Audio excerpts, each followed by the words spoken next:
Welcome to the Banker Lamp. Please enjoy the video. In this video, I will explain how to open your Nissan Juke bonnet.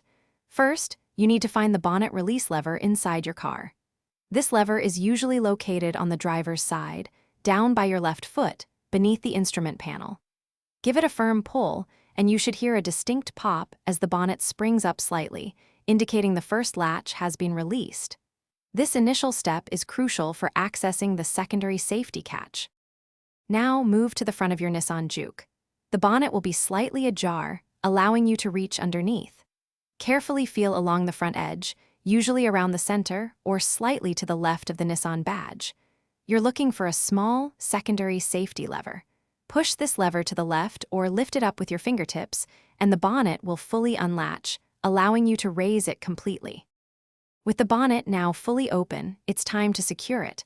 Look for the prop rod, which is usually clipped to the underside of the bonnet itself. Carefully unclip this rod.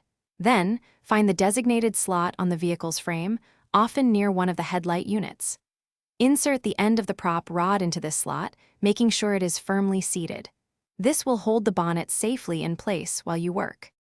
When you are finished, carefully remove the prop rod from its slot and return it to its storage clip on the bonnet's underside. Now, gently lower the bonnet until it is approximately 200 millimeters, or about 8 inches, above the closed position. Release it, allowing its own weight to drop and latch. Finally, press down firmly on the front edge of the bonnet to ensure it is completely closed and securely locked before driving. Thanks for watching. If this was helpful, leave a like and consider subscribing. See you next time.